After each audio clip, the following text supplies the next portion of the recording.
dad's class? I have not led a dad's class. I have lots of experience with dads being in classes, and I've Yeah. attended a dad's class Yeah. that was led by a male facilitator, Uh-huh. who that was the only class he did. This is in St. Paul. Okay. And it was interesting sitting in on that class, being the only woman in the room with a room full of men, and the man who led the class was like a grandpa, but he had done this for a long time in St. Paul. And I loved being in the group. I understand both what Nancy's saying and what Sarah's saying, like that there's this feeling of for authenticity and for like, understanding where they're coming from. You would want maybe a dad or a grandpa or someone who's been there in that position to lead the class. But we do that all the time. Like I had to do the ELL class last year, feeling like this is not in my wheelhouse at all, right? But it's like, I can't change who I am. I am a middle-aged white lady. That's just who I am. And this is who we have to work the job. But Sarah's so point on, like your job is to facilitate. So if you really think of your role that way, my experience with dads in my classes has been, they're not shy. I've had no dads. I have the opposite experience. It could be that because it's evening classes, because they're not the only ones that are reticent at the end of a day, a long day. I just really think it could be the best of both worlds. As I said, if I had a co-facilitator. So my job was to be the licensed parent educator, and I had a dad there. You know what I mean? Totally. I do, but I don't think you should let that keep you from doing it. Like if that makes sense, like, yeah, that might be great, but I also don't think you need that.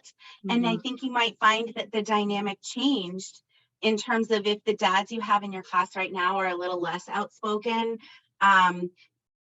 It could be the specific dynamic of that class, but if they were all dads, I think you would see a lot less of that. I think you might see what you see in a group with anyone else, where you have some quieter parents and some more outspoken ones. But my experience, and I don't know if it's just because we live in a patriarchal society or what it is, but like in my experience, men have been pretty quick to speak up, and they're used to having their voices heard.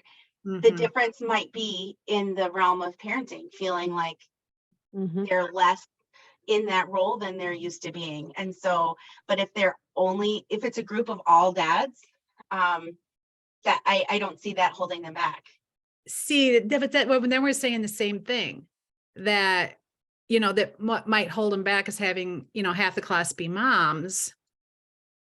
Wouldn't it not be even better than if it truly, you know what I mean? If one of the leaders was a dad, so they felt like, I don't know. Yeah, but they're not married to you.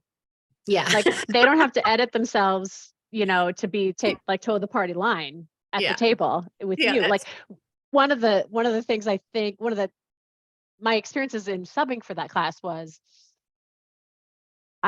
we were talking about emotions and stuff. And I was kind of like, so guys, here's the content. What do you think? Like, let me hear your critical lens on this. I really invited that rather than it being like a lecture of me being like, which of course we wouldn't recommend anyway. Yeah, I'm never comfortable. And you would never do it. But just really inviting them in to like think critically about the content.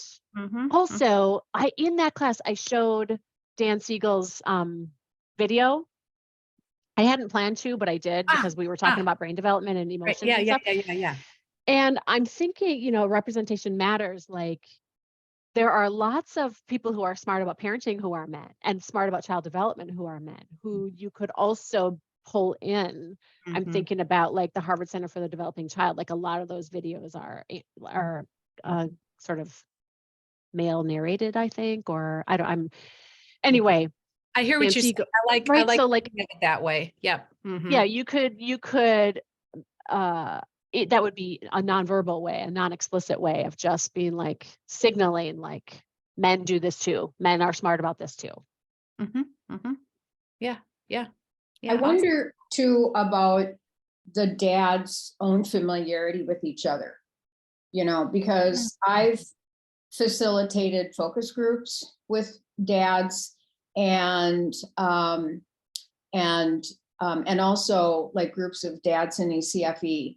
And I see a huge difference, is not surprising at all, of the dads of a random group of men who are pulled together into a room, who are asked questions, whether it's by a woman, a teenager, another mom, another day, whatever. Like if it's not a group that's that comfortable with each other, I don't think gender's going to matter. I don't think gender role, whatever, is going to matter. That's just going to be a good facilitator to kind of get things going. They may have a little bit of an edge, that little bit of, oh, you're a guy and you're a dad, so you have that familiarity, so I'll feel more comfortable talking to other men or whatever. But if it's a group of dads who, especially say it's a group of dads who have been in ECFE for a year or so in blended classes, and then there's like a dads only class that they come to, I've seen, there's a lot of times where I don't even need to talk. Like I'll just throw out a prompt, and about the most that I'll do would be to go, Bob, you're kind of quiet on this. What would you think? Or something. And that's just like a facilitator. That's not right.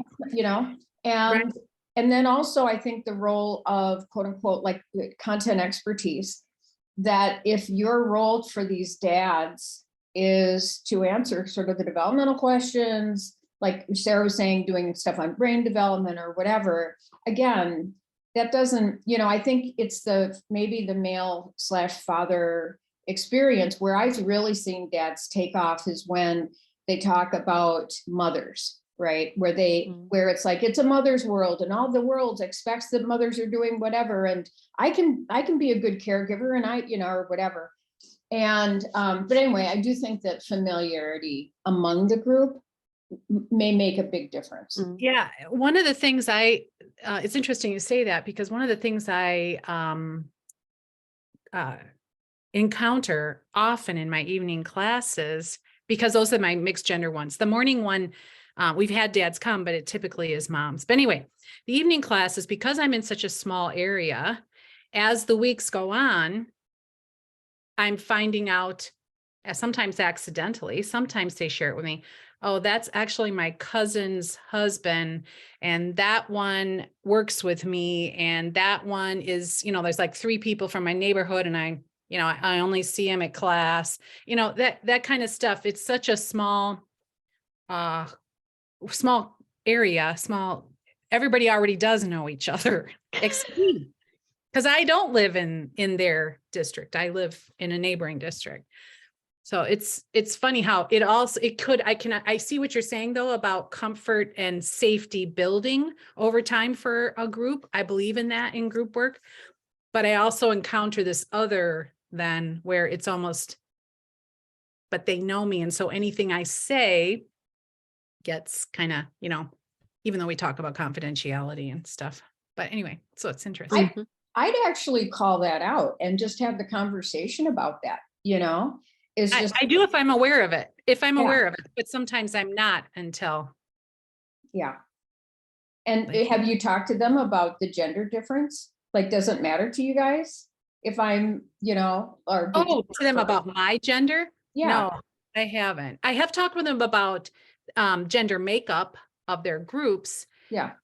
Like, especially if there's a week where I only have a couple of dads there and the rest are moms, or vice versa. It's mostly dads. And so then our evening classes, I have just half an hour with them in parent ed. That's tough. Yeah. So I'm going to make a proposal to extend that a bit. And I'm hoping that will be different, my different colleagues parenting. My different early childhood colleagues feel differently about that. Yeah. Is that to get the kids home to bed? Yeah, we start at 5:30, they get done at 7. It's an hour and a half class.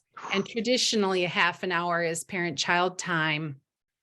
Half an hour is separated, and then 15 minutes of circle time. So the hour and a half goes really fast. My proposal, I will not be able to extend the length of the class an hour and a half. That our administrator would not sign off on. But if my colleagues maybe would flex with me, I think.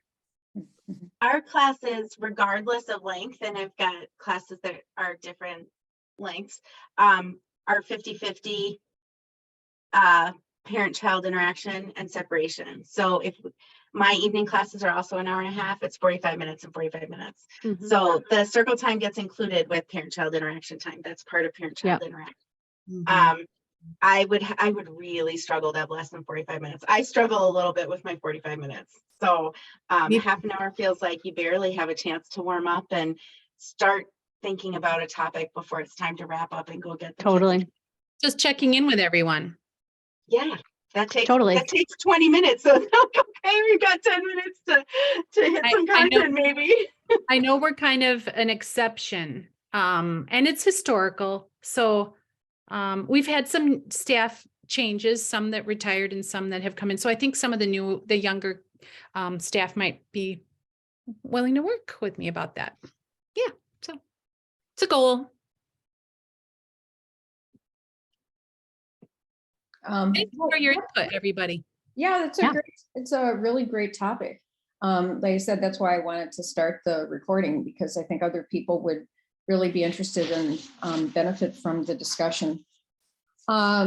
Yeah, so let's just do I think, fathers, they do learn differently than mothers, and there are differences. So I just sent a link to 2 documents from Neil. Neil was, one of the pioneers. He created many fathers education groups and programs. That is 2 of his work.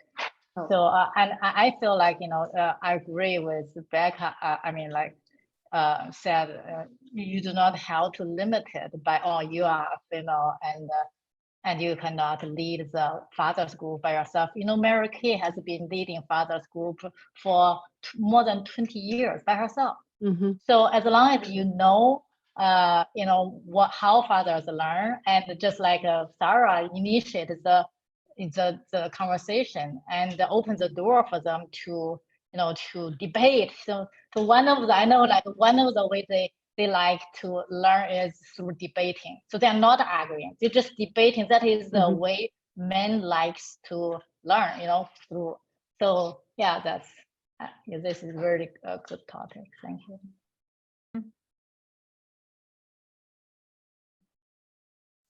Thank you, Judy. Yeah, and thanks for those resources. Yeah, so why don't let's just do a quick go around. I want to see how everybody's doing. Earlier, Nancy and I were chatting about schools being closed, and if that's due to weather or whether it's due to spring breaks or whatever. Anyway, so hi everybody. I'm Susan Walker, formerly from University of Minnesota, currently with the World. And I'll turn it over. Let's see, do I have anything? I'll probably think of something. But meanwhile, let me turn it over to Sarah Hardy. Thanks, Susan. I'm Sarah Hardy, and I work as a parenting educator in District 196 right now, Rosemont, Apple Valley, Egan. And I am on spring break this week, which is very nice for me. And I do have something. I posted it in Friends of Family Education this week about Amma parenting and the growing market share that it's gaining in serving the needs of expecting and very young parents of very young babies, 0 to 6 months, and my concerns about what that might mean for ECFE. So I'd love to talk more about that. Okay, great. Thank you. Rebecca? Oh, sorry. Yeah. I'm supposed to call. Hi, I'm Becca. I'm a parent educator for Maplewood, Oakdale, North St. Paul, District 622. And we had spring break a couple weeks ago, so I was gone. I've had a lot of stuff going on with my own kids, so I've been gone. I'm happy to be back. Things are going a little bit better. I think that my big thing that is kind of on the horizon that I'm concerned about or taking up brain space is staffing It's been a really big issue for our district this year. And our catalog for next year just came out. Classes opened up to register last week. And if we don't hire another early childhood teacher, we're going to have to cut half of them. And I'm not even sure what that does to my job. I'm technically the most recent hire. So if we only need one parent educator, I don't know. I know that my boss would like to keep me, but if we can't afford to keep me, then I'm pretty sure it will be me who would go. So I'm a little concerned about job security in a way, although because of staffing issues, I'm pretty sure I could get a job somewhere. But I'm really hoping that we find a good early childhood teacher. Our program is in desperate need of some quality influx of staff. So that's my concern. I had parents asking, it's like, oh, there's 3 walkers and talkers classes next year. And I was like, well, right now there are. We'll see if we have someone to teach them. So that's where I'm at.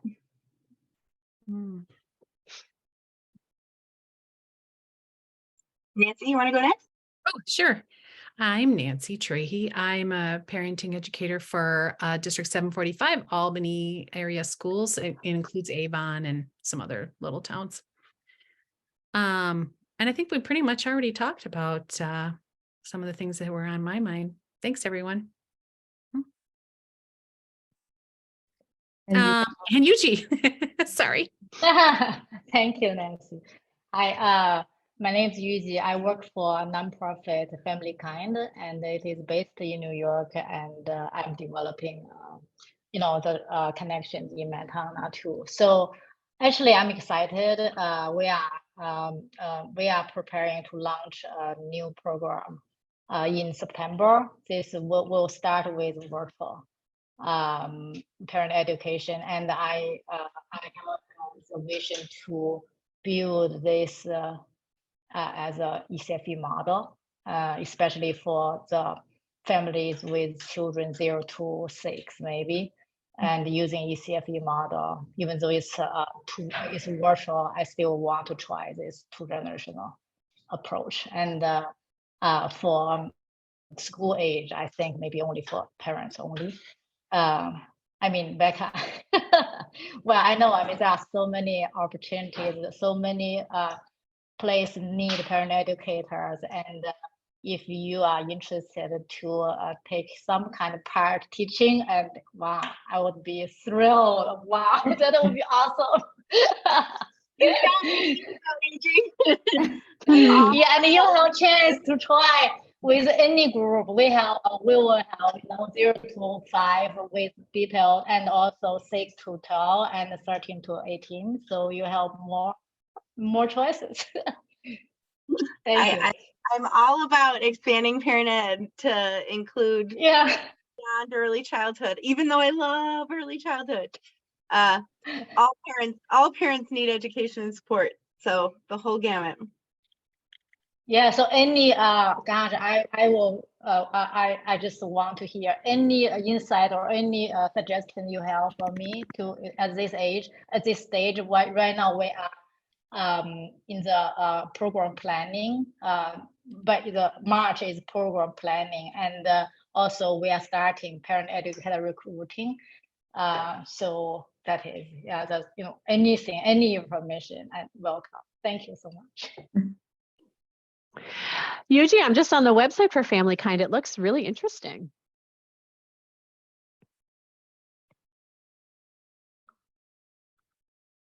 Congratulations. I hadn't realized that you'd signed on with them. Thank you. Yeah, I started, actually I have been in connection with talking about developing a Mandarin curriculum since nice. last year. Yes. And then they approached me because this position is open, and during the work, right, they kind of liked what I proposed, and then the leader approached me, asked me if I'm willing to take this position, and I think that is really in line of what I want to do. So Wonderful. I just took it. Good for you. That's awesome. Thank you. Usually, would you put the link to your organization, to Family Kind, Sure. in the chat, and then we can all explore it? Yeah, I mean, it does bring up, and I would say a couple times a year anyway, over the last 10 years, parenting educators have reached out to me asking about opportunities outside of ECFE.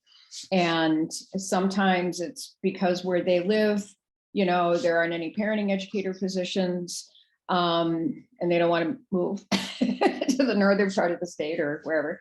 But sometimes too, it's just, I wouldn't call it burnout. I would just call it looking for new opportunities, and also sharing the love of the power and potential that parenting education, as we've seen it, can offer, right? And kind of working with other organizations to make that happen. And I think the other question, and Sarah, you're familiar with this, is sort of having your own company, like, sort of growing your own parenting education practice. So yeah. So let's come back, because I want to talk, these are great points, and I want to come back to the Amma parenting and about staffing. But let's just sort of for the record, what are other parenting educator opportunities that you know of? Like if you didn't, and Sarah, I'll let you go first, or I'll ask you to go first, because I know you've been in this very situation. Sure. And all of that, but where else besides ECFE would a parenting educator work that you're familiar with? Right. So when I was laid off from my ECFE job in Edina, I started my own company. So that was during the COVID year. It was all online group parent ed. And that was really possible because I had in Edina been teaching adult ed for parents and caregivers of older kids. And so I had already experienced and developed relationships with a number of parents in my community who were looking down the barrel, to use a terrible analogy, at this 2020-2021 school year without any parent education available to them through their usual channel, through the Edina Schools District. And so I had several people approach me like, what do you mean we need you? So I kind of had demand because of relationships I already had. I wasn't challenged to like start from scratch in terms of parents trusting me and community. So I've done that, and that's kind of lying dormant right now because I'm back in an ECFE role with 196, which I also love. And I know that my church employs a parent educator, a licensed parent educator who has come out of the ECFE tradition, and she runs parenting groups for our church community in a couple of different forms, a mom's group. She does a number of different programmatic things as part of her larger role in the church. So I think larger churches invest in supporting their parents, and I think that's awesome. Also, I think private schools sometimes will invest in a portion of an FTE or maybe a full FTE and sort of parent liaisoning, which might also include like educational programming for parents. So my girls went to Blake. I have experience with the Blake Middle School and the Blake Upper School. And I also know that Breck puts on programs. Sometimes that's through their PTO or their parent association on a more sort of ad hoc thing. But I do think that's formalized in certain ways, in certain schools, depending on what they're willing to invest. So private schools. It turns out Amma Parenting has what they're calling certified educators, but from what I can read, they're nurses, nurse midwives, or lactation consultants, and they're really focused on it seems like more of a medical support of transitioning parents from pregnancy to early days and months of parenting. So I have no idea what their Amma's actual criteria are for that role, but they do they're offering parent education and support in that way. Thanks. You know, and I'll bring up, that's the challenge of the field is, you know, if we think of somebody who's a lawyer or a doctor, we think of sort of that credentialing stuff, right? And all of the boards and tests and things that they have to pass. But I faced this when I was a nutritionist, is that anybody can call themselves a nutritionist, right? There's no law against it, and and also people hear that and they go, what? And I have to say, I think it's very similar, especially outside of Minnesota, with parenting education. You know, it's just like, what is that? Who does that? Like, but anybody could call themselves a parenting educator. So it's a challenge. It's a challenge in the field.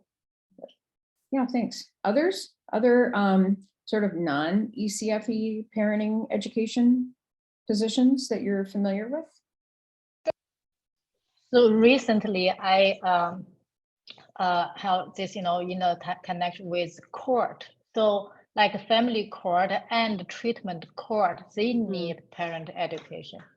Yeah, just so that is what, So in New York, we provided this to families like through the court referral a lot. And this organization, our organization has been doing that in New York. And recently, I'm discovering this actually in Montana. We are starting to do that too. So it's not mandated; it's just a referral. And sometimes the court has funding to provide to pay, and many times parents they pay by themselves. So it's not mandated, but it's just a referral. Yeah, along those lines, I'm not sure exactly what the position is or how you would get a job with it, but I know I've had a number of it will be, yeah, sorry. I've had a number of families in my classes who were court mandated, right? Like for different custody reasons and whatnot, to have some kind of parenting class. So surely other states that don't have ECFE, where they're court mandated to have some kind of parenting class, there needs to be an educator. So I'm like, I don't know exactly what that is or what that job is, but it must exist in some form in other states in order to meet those needs legally. You can be a contractor. You can be a contractor, build a partnership with the court. And sometimes I think really rare they will hire a full-time position for that. So you just they hire outside contractor. In Minnesota, for instance.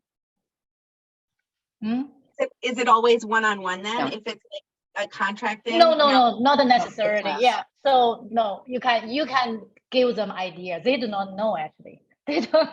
You can propose.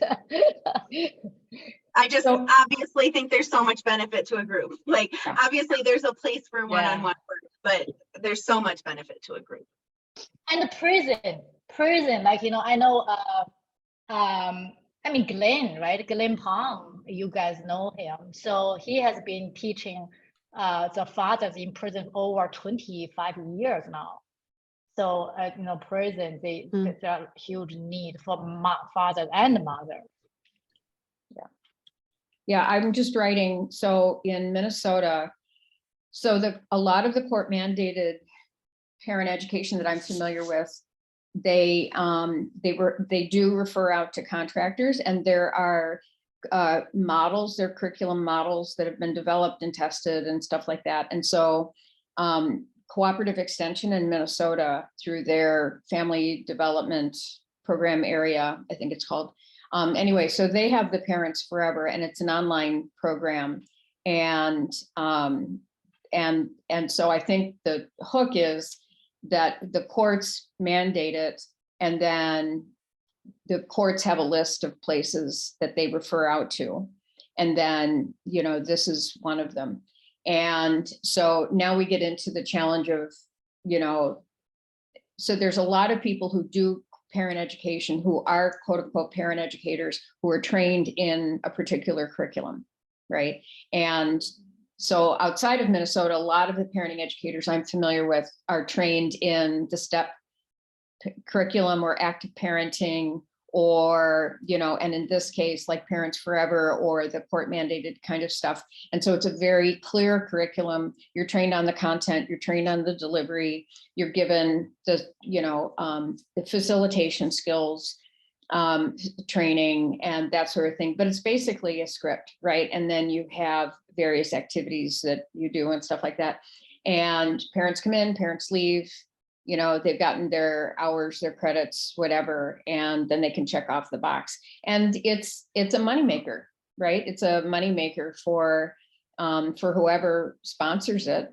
And, you know, and I think that, and I know with the Wisconsin or the Minnesota one, you know, there's tremendous resources that go along with it. You know, a lot of great resources about, you know, and not putting your kid in the middle and different ages and stages stuff. And, you know, so I'm not, it's a constructive criticism in that, because I love the ECFE model and I believe in that model in terms of bringing people together and keeping them together, and what the parenting educators do in ECFE.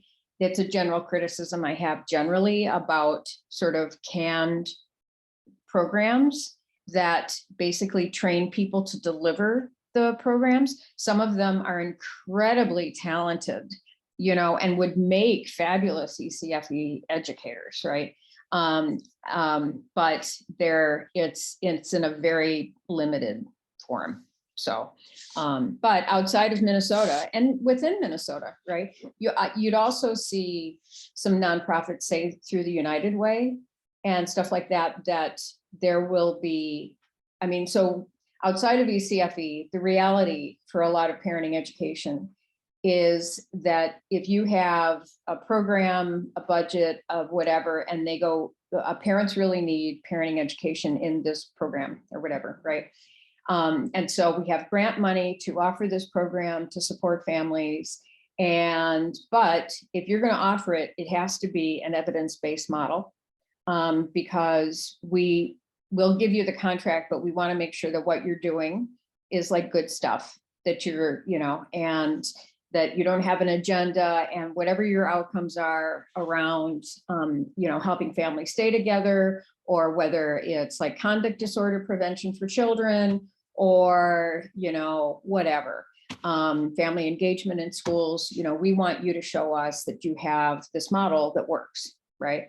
And so it's kind of, I would actually say that the great majority of parenting educators are that, right? Are people who are hired by either soft or hard money jobs to deliver particular curricula that have been tested and bring in the dollars. And then especially if it's a program, and maybe Sarah, this gets back to your Amma question, right? Is that then it becomes known. And so when people are asking about parenting education, that's what they think of, right? They think of that model, because it's sort of like, I can order that package curriculum and offer it in my church.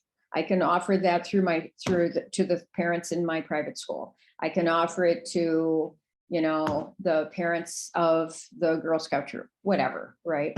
And it's a little dangerous because, you know, it's, as we know, that a lot of the magic and the secret behind good quality parenting education is in the professional who delivers it. Not so much in the words that are spoken or having evidence-based outcomes. So anyway, but I digress. And Nancy, you have had experience with the Children's Trust Fund and other groups like that. So what are some observations so cooperative extension is one area that I've seen nationally, depending on the state, be a source for parenting education and for hiring parenting educators.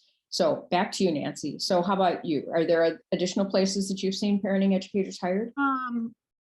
Well, that was work that I did in Wisconsin for, I don't know, 10 or 12 years or something. And we did use Stephen Bavlik's nurturing program.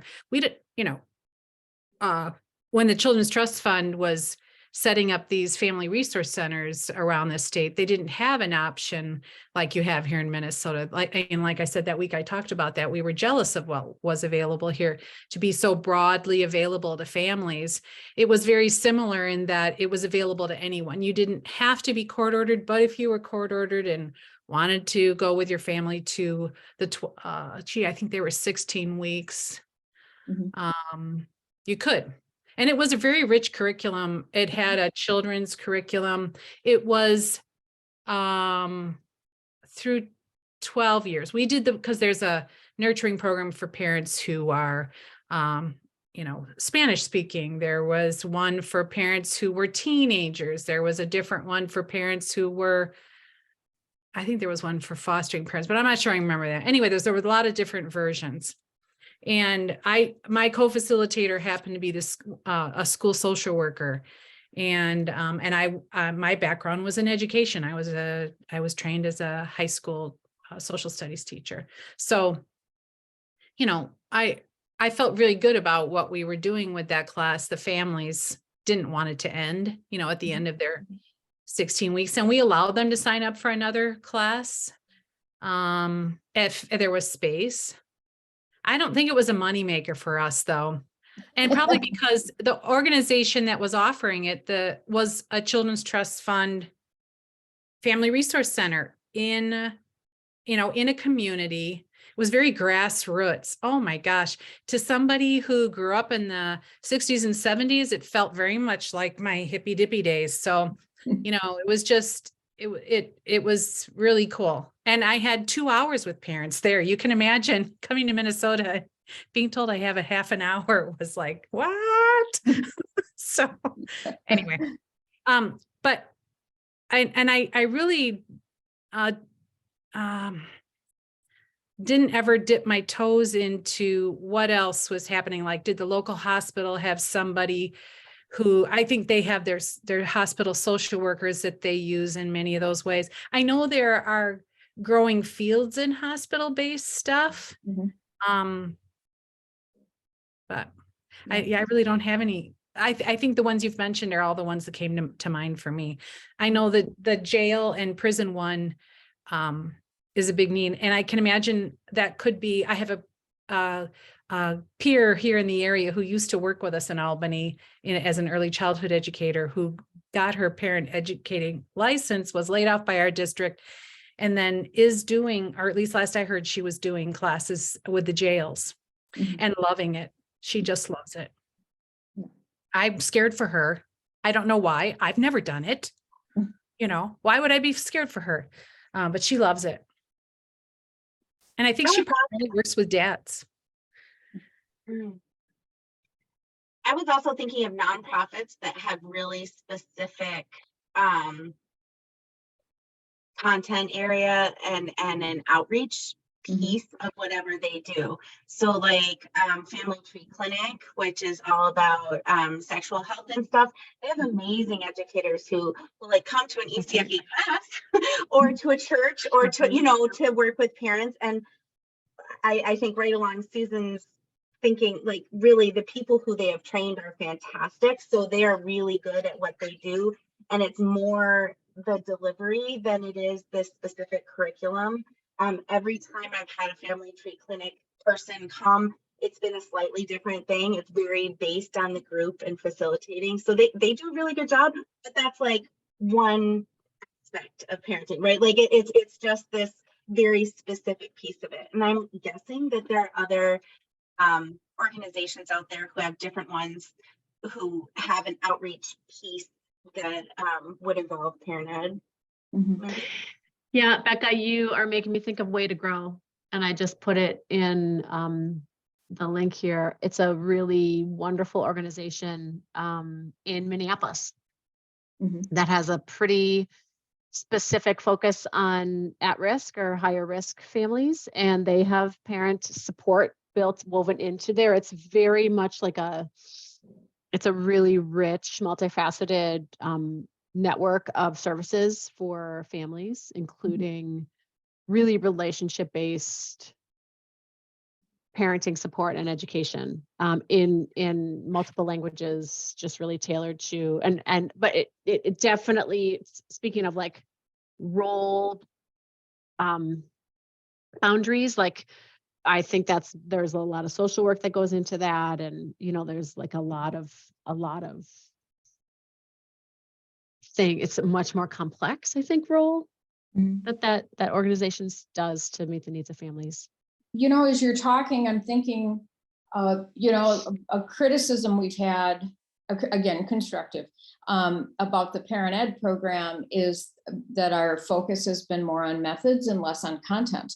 But part of the main reason is because the teacher's license is training teachers, right? So we do put a very heavy emphasis on the kinds of skills that really you could take anywhere, right? Curriculum design and teaching methods and evaluation and things like that. And then, some essential basic content, but I would prefer that because, it's the keys, the skills of being a good educator. And then you become a specialist you focus on prisons, on the prison population. Right. You focus on Right. fathers programs, you focus on adolescents, you focus on, and then the content follows. Like then you have this expertise in that content, but it's the basic skills that you have in group facilitation, right? And in being attuned, and creating a curriculum with the group and all of that stuff. And that, I think that's sort of because more of my sort of non-Minnesota experience in parenting education is what we've been talking about, or like these other groups that do it and the models or the curricula that they use. What I'd be interested in has been like the people who have like parenting ed license in Minnesota, and then where have they specialized? Like, is it because I think of something, like the Family Tree Clinic, and I have a number of folks and undergraduate students have been very interested in sexuality and sexual development and things like that, and with all of these topics, it's just like, but are you a good educator? Because that's the thing, because kind of the content stuff, you always stay up on the content, right? You're always going to be learning that stuff, right? So it's like your art and then the content. And but I think what we end up doing is defaulting to knowing the content. Like, do you know, like the sexuality? Do you know teenage development? Do you know this stuff?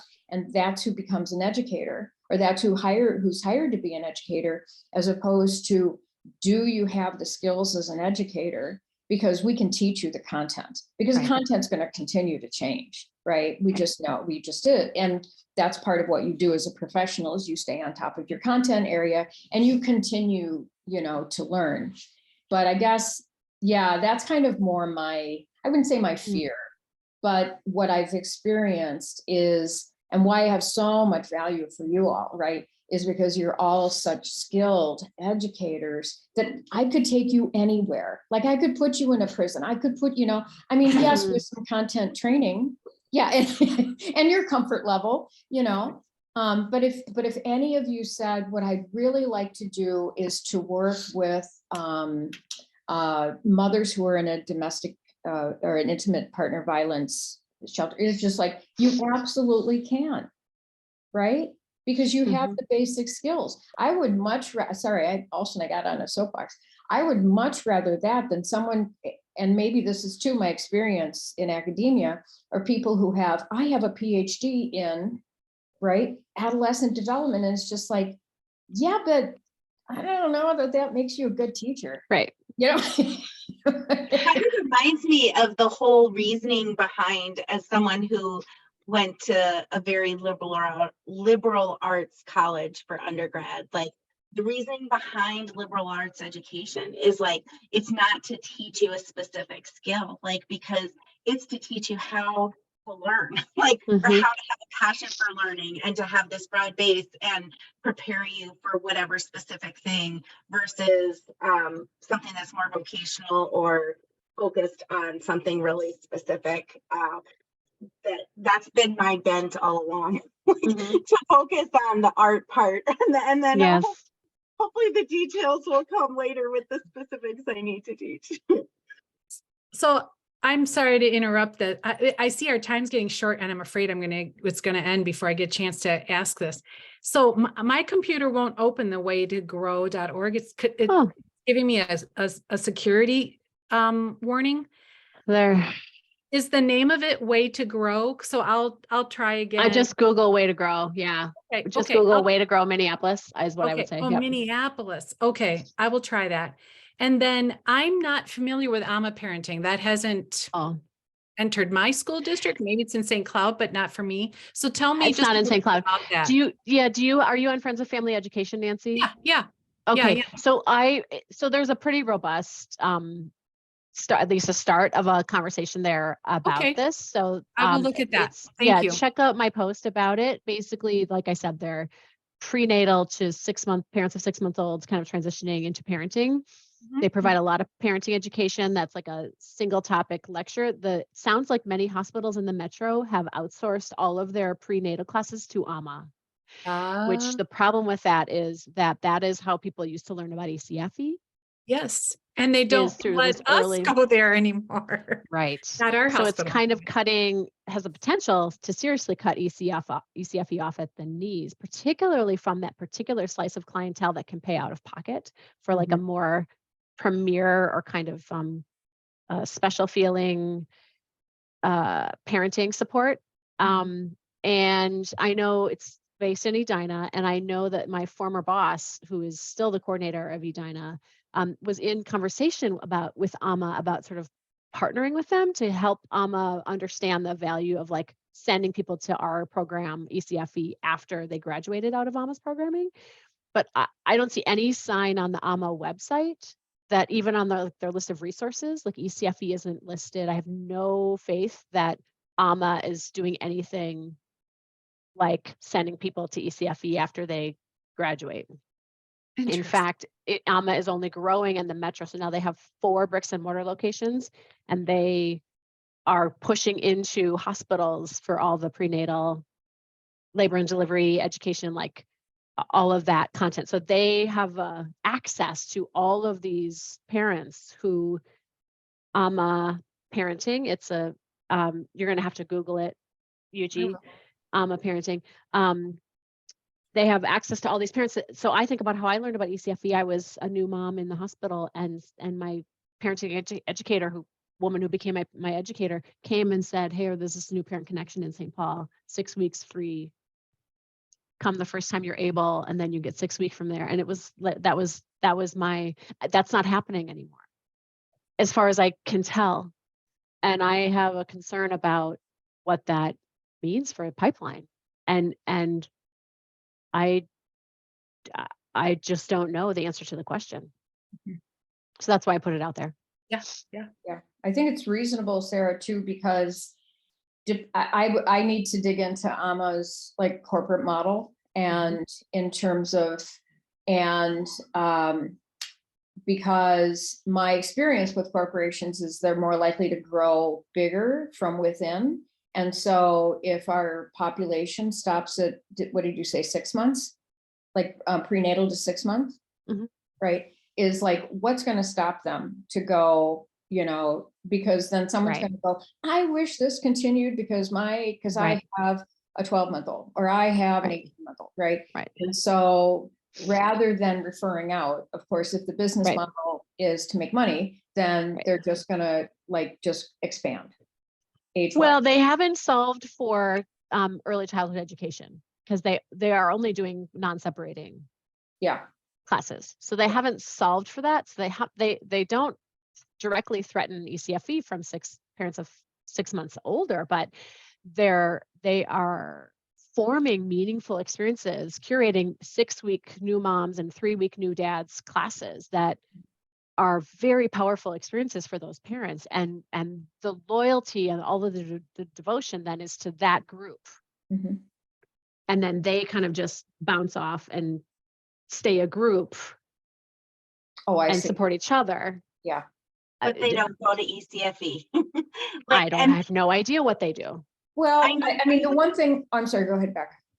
Well, I have a group of friends who who all have kids who are about 6 months older than my oldest because they birthed at the same hospital. I can't remember what hospital it was. And I don't remember what new parent program they had, but they had something at the hospital. This is going to be like right about 15 years ago. And this entire group of moms who had babies in like February and March 15 years ago, they all ended up going to Roseville ECFE together. Like, Right. so they had this core and then it grew, ECFE grew it, but like, that's how they originally met each other. And then they ended up going to ECFE. So it's one of those things where if it's done right and we have that referral or Right. recommendation, it Right. can be a beautiful thing where yes, That's you can right. keep relationships and there's a place to go to support that and grow it. But if it seems like if it's not a nonprofit, if it's a I'm making money kind of thing, it's going to be much harder to convince them to say, hey, go to the public school system or community ed and check this out. You know, the one thing I'm thinking too is from the research I've done with ECFE is that sort of generally the age at which parents bring their children to ECFE is somewhere between 2 and 3. Right? It's not from birth. And it's because the general population is like, I want, I mean, that's the old thing, right? It's like, bring your child, come to ECFE for your child, stay for yourself, right? And so a lot of parents are drawn to ECFE for the socialization. It's like preschool, and that kind of thing. And so the only thing I wonder is, talking to ECFE parents who formerly did Amma, right? To find out what does this offer that besides that it stopped at a certain early age, right? But, like, why are you attracted to this? Why didn't you just stay with your group of friends from Amma? And then the other thing is that people being people, maybe they don't, you might have like, say 3 or 4 people who do stay together, maybe from a class. But people move, they move to a new neighborhood or whatever like that. And so by the time their child is 2 or 3, they, like they remember really liking that connection, but they don't have that anymore. And then ECFE is available to them. So to me, that's just like under the category of ECFE just has to stay out there continuing marketing. That makes me feel better, Susan. A little bit. I have to go. I have a haircut. That's right. When you have short hair, it's really important. So I don't want to be late. I hear you. So I've loved spending time with you guys today. Thanks. Have a great weekend. Yeah, you too. Thank you, everybody. And hopefully I'll see you again next week. Thank you, everyone. Okay. See you next week. Hope